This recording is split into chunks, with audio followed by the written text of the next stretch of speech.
Inicialmente, eu gostaria de agradecer o convite que me permite participar do CLEA Symposium, abordando o tema deficiência límbica de células-tronco induzida pelo uso de lentes de contato. Não tenho conflitos de interesses. Destacaremos alguns aspectos importantes associados à superfície ocular saudável. Vamos começar dizendo que o usuário de lente de contato, seja ela gelatinosa ou rígida, para manter uma superfície ocular saudável, deve manter a unidade funcional do sistema lacrimal íntegra. Queremos também destacar que o uso da lente de contato pode produzir uma irritação crônica, acompanhada de inflamação neurogênica, colocando citocinas pró-inflamatórias na lágrima, que eventualmente pode promover a interrupção dos impulsos neurosensoriais ao núcleo salivar superior da ponte e interferir na via aferente, que é importante para manter uma lubrificação adequada da superfície ocular. Queremos lembrar também que o uso das lentes de contato pode induzir alterações mecânicas, toxicidade, liberação de fatores de inflamação, hipóxia, fazendo com que haja alteração morfofuncional das paliçadas de Vogt. Nas paliçadas de Vogt, especialmente nas criptas delas, nós vamos encontrar as células-tronco. Para que haja uma harmonia na superfície ocular entre descamação e regeneração, nós temos a teoria do XYZ do Toff, em que ele coloca que o X da equação ela representa a migração centrípeta das células basais, que depois, na forma de células transientes amplificadoras, que depois se tornam células pós-mitóticas, células diferenciadas transitórias e de escamação. Esse número X mais o Y, que representa a proliferação e migração centrípeta das células, ali nós vamos ter as células-tronco, uma se divide em duas, uma se torna outra vez quiescente tronco e a outra se transforma na célula amplificadora transiente que vai fazer o caminho que foi colocado. Então, o Z é a taxa de escamação. Então, X mais Y tem que ser igual a Z, para que nós tenhamos uma superfície ocular saudável, aí demonstrada na utilização do colírio de fluoresceína. E aqui uma superfície ocular não saudável, mostrada com fluoresceína. Nós estamos vendo aí uma epiteliopatia importante. Alguns aspectos que eu quero ressaltar em relação às células-tronco do limbo. De novo, as células-tronco estão no limbo, nas criptas das paliçadas de Vogt. Elas se dividem, uma se torna quiescente, uma nova célula, a outra se torna uma célula amplificadora transitória, que faz sua migração centrípeta, depois se transforma numa célula pós-mitótica, diferenciada terminal e descama. Então, a manutenção do epitélio corneano saudável em condições normais e de cicatrização de feridas é realizada por meio dessa população de células-tronco que estão localizadas no epitélio basal, no limbo córneo-escleral. De novo, nós estamos vendo aqui as células-tronco, as células transientes amplificadoras, as pós-mitóticas, as terminais e descamação, mostrando este caminho. E aqui isso está colocado basicamente para dizer localização conjuntiva, células epiteliais conjuntivais em verde, as células tronco em azul, onde estão, e depois as células transientes amplificadoras como foram colocados. Mas a finalidade disto é para chamar a atenção de que esse território onde estão as células-tronco, elas formam um microambiente e esse microambiente ele sofre influência de moléculas solúveis, de fatores de crescimento, sofre influência né, de estresse, elasticidade, de citocinas inflamatórias e que portanto, é necessário que haja um microambiente sadio para que haja uma regulação adequada das células tronco para que a superfície ocular se mantenha estável. Bom, se isso não acontece, nós caminhamos então para uma deficiência límbica de células tronco. Aqui quero chamar a atenção dos senhores que a biomicroscopia com lâmpada de fenda do limbo, mostrando aí as paliçadas de Vogt, aqui bem visíveis porque é um indivíduo melanodérmico. Nas criptas dessas paliçadas estão as células tronco. Então, a presença de paliçadas de Vogt íntegras é o marcador clínico de células tronco. Hoje, muito utilizado, também citologia de impressão, que pode demonstrar, por exemplo, a presença de células caliciformes na córnea, fechou o diagnóstico de deficiência límbica. Ou microscopia confocal e tomografia de coerência óptica, que está trazendo mais luz ao conhecimento dessa área específica de estudo. A deficiência límbica de células-tronco pode advir de doenças agudas, como queimadura química, térmica, síndrome de Stevens-Johnson, doenças crônicas como pemphigose ocular cicatricial, ceratite por irradiação, múltiplas cirurgias e uso de lente de contato, além dos conservantes, por exemplo, cloreto de benzalcônio.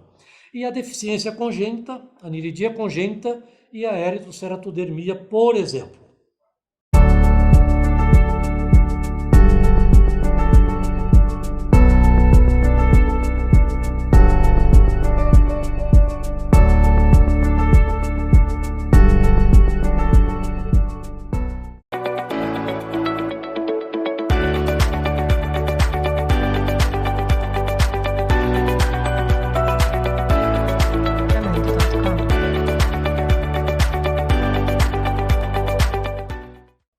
Aqui é para focar a utilização da microscopia confocal e do OCT no estudo das paliçadas de Vogt e das criptas.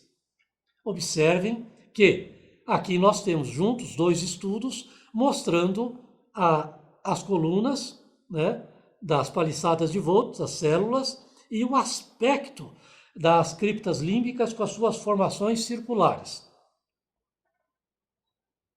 Nós podemos ter, então, deficiência límbica de células-tronco induzidas por lentes de contato, que é o tema desta apresentação. Eu estou colocando aqui uma série de fotografias do award.org para mostrar, por exemplo, que essas córneas que sofrem deficiência límbica por lente de contato, por outras razões também, mas por lente de contato, apresentam perda de transparência, como nós estamos observando. Essa epiteliopatia na superfície ocular em verticillata, em hurricane. Esses tecidos que entram, às vezes, com vascularização, alterando a transparência. Vascularização. E um aspecto que eu vou chamar muito a atenção, que é essa certopatia colunar. Aliás, esse é o aspecto que eu puxo agora para ressaltar. Esse estudo é um estudo do Dua e colaboradores. O Dua já havia descrito essa alteração, certopatia colunar, como sendo uma manifestação precoce de deficiência de células-tronco. A gente pode ver nas figuras A, B, C até I, vários dessas certopatias colunares, está muito bem visível A, B, a G, por exemplo, né? E mesmo C, isso são sinais de certopatia colunar. Você pinga a fluoresceína, depois você espera um pouco, tardiamente, 2 minutos, forma essas colunas que coram ao lado de colunas que não coram. O epitélio comprometido é o que cora. Aqui é um estudo, também utilizando microscopia confocal, que mostra as colunas, as células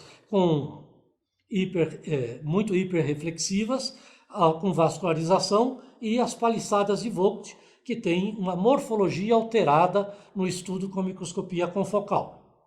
Bom, vamos apresentar alguns estudos publicados sobre esse tema. Começamos com o estudo de Raul Martin, 591 pacientes com miopia de -8 com desvio de 5, então miopias que variaram de -1,75 até -21, usuários de lentes de contato adaptadas entre março de 2004 e março de 2005.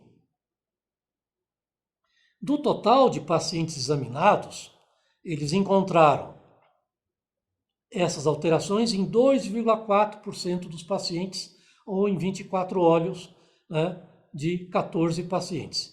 Esses, então, apresentaram conjuntivalização corneana, o uso diário de 12,5 horas, com uma variação de 1,8, e usavam lentes de contato por 17,6 anos, um desvio aí de 8,5 anos. A conjuntivalização corneana foi considerada pelo autor como uma complicação relacionada ao uso de lente de contato em pacientes assintomáticos. O segundo artigo que eu destaco aqui é o artigo de Kim e colaboradores, 15 pacientes, 22 olhos, selecionados num centro de referência terciário no período entre 2007 e 2011.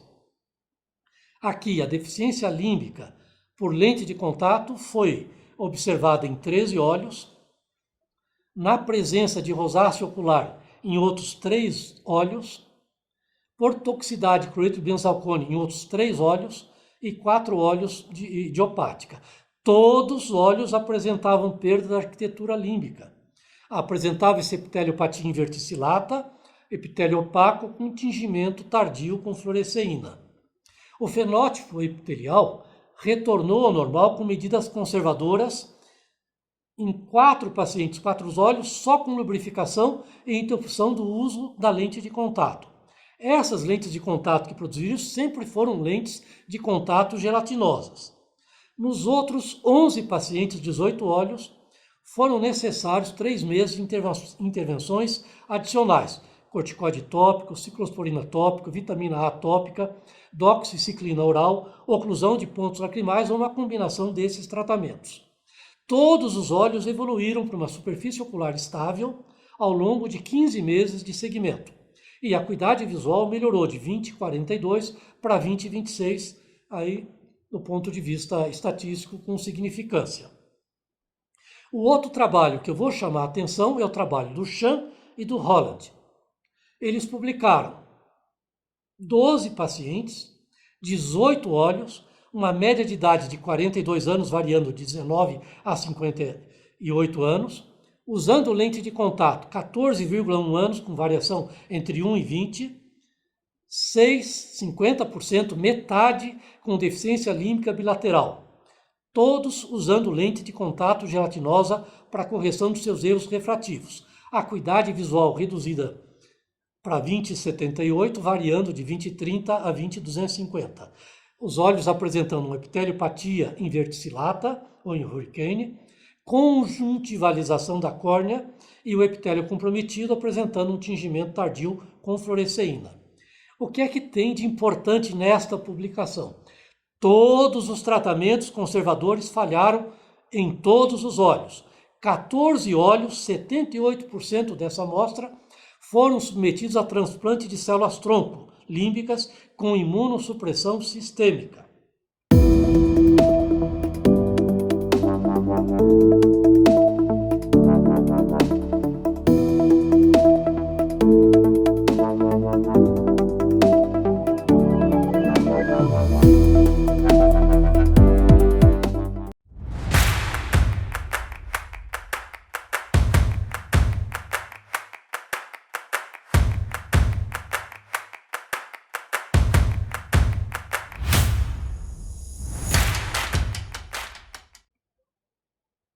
Agora apresentamos um outro trabalho do Lee, em que ele publica deficiência de células-tronco em pacientes coreanos, 42 olhos de 22 pacientes selecionados entre 2004 e 2019, com deficiência límbica induzida por lente gelatinosa.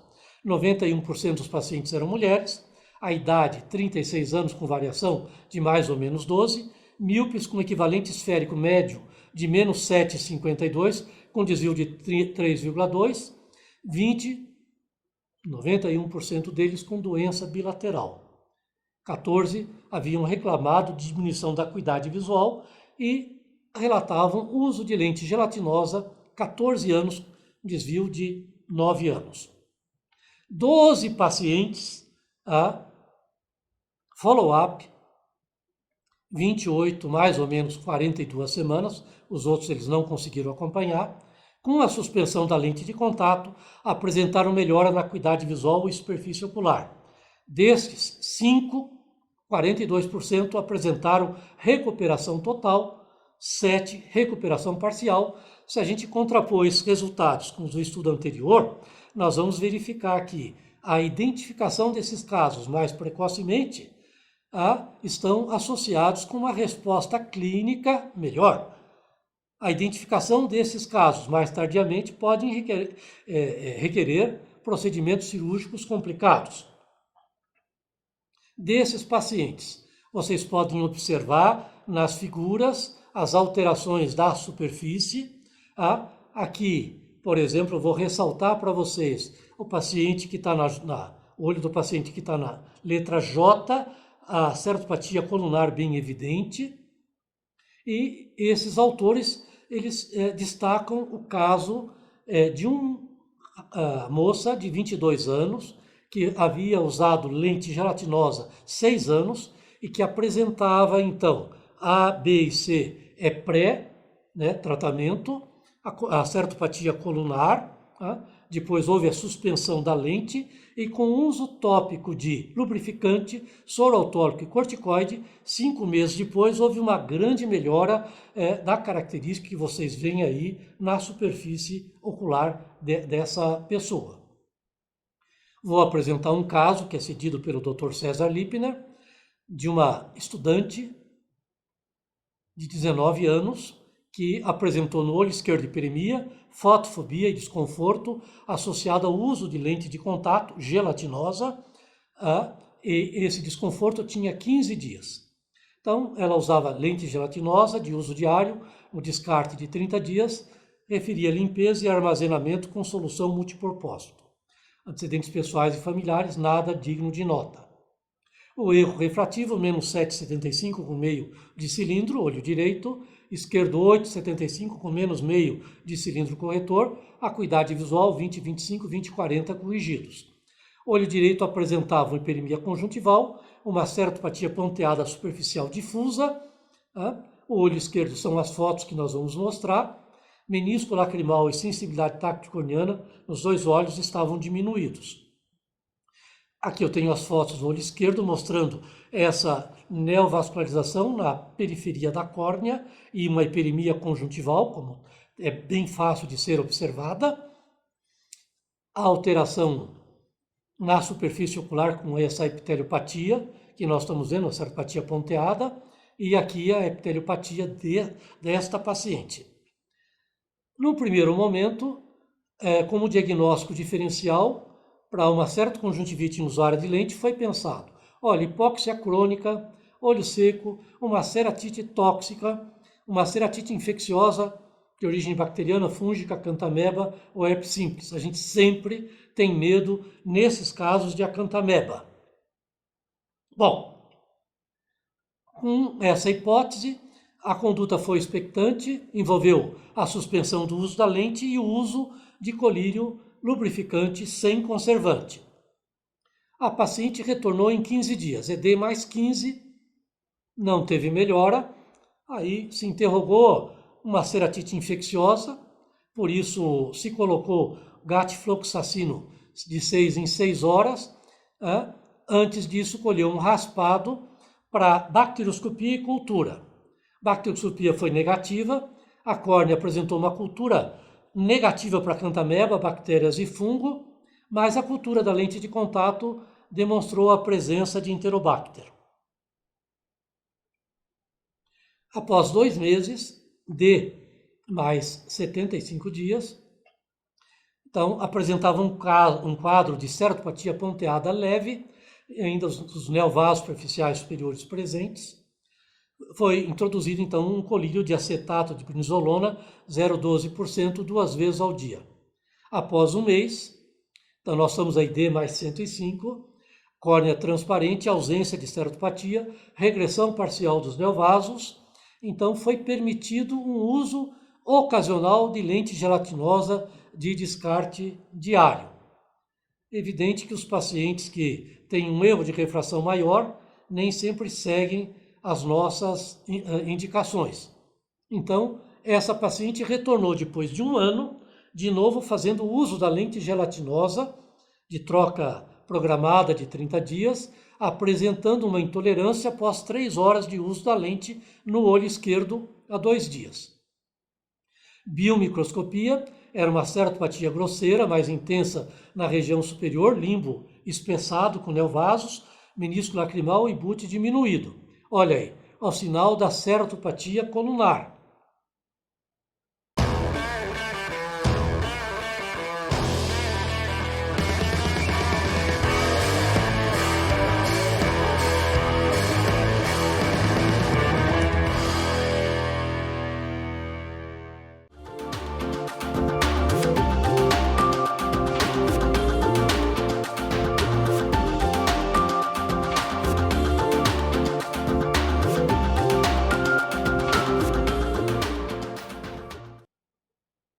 Foi colhido um material de raspado mostrando presença de célula caliciforme na córnea.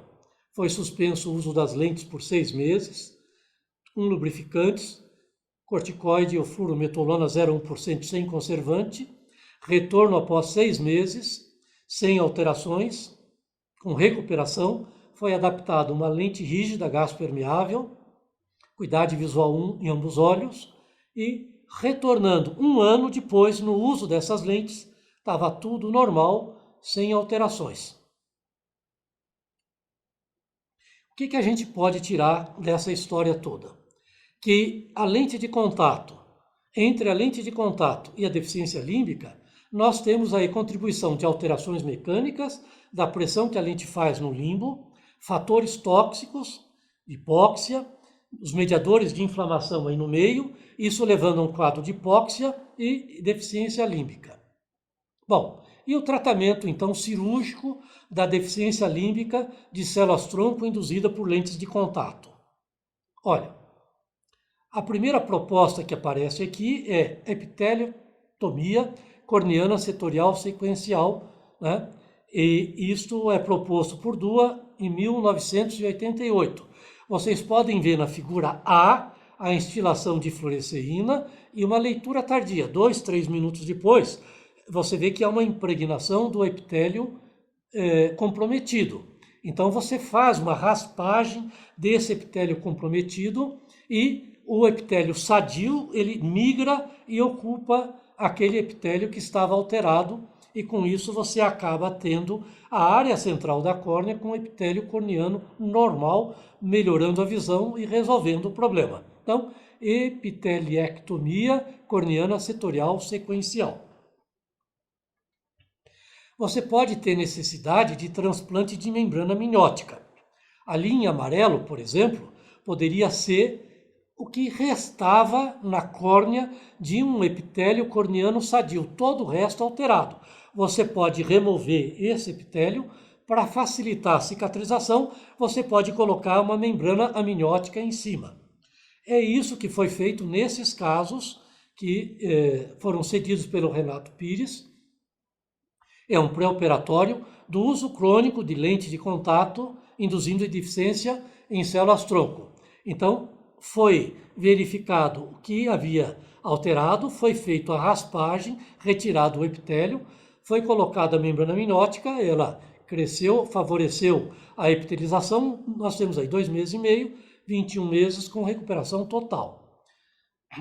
Nós temos casos que podem ser necessário utilizar o transplante límbico autólogo ou halógeno de familiares vivos associado ao transplante de membrana amniótica, ou eventualmente até um transplante esterotolímbico halógeno de cadáver, mas o transplante de membrana amniótica, nesse caso, necessitando de imunossupressão. Então, no esquema que nós estamos vendo, nós temos um transplante de limbo e temos a proteção em cima com membrana amniótica para favorecer a migração e a recuperação dessa superfície. Aqui nós estamos vendo um caso que foi submetido a um transplante de limbo autólogo com membrana amniótica.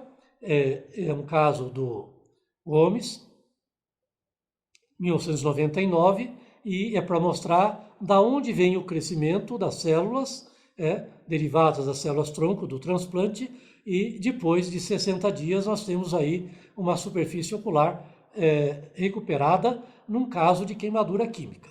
Tá? Pós-operatório de 60 dias, e aí dá para ver o transplante mostrando a expansão das células epiteliais normais até uma epitelização mais sadia da superfície ocular. Quais são as mensagens que eu gostaria de deixar desta apresentação? Olha, as imagens que nós apresentamos antes, colhidas do iord.org. Olha, usuário de lente de contato que começa a ter alteração de transparência da córnea, essas epiteliopatias em verticillatum e Burkheim, esses tecidos que vão crescendo, vascularização e principalmente esse sinal da certopatia colunar.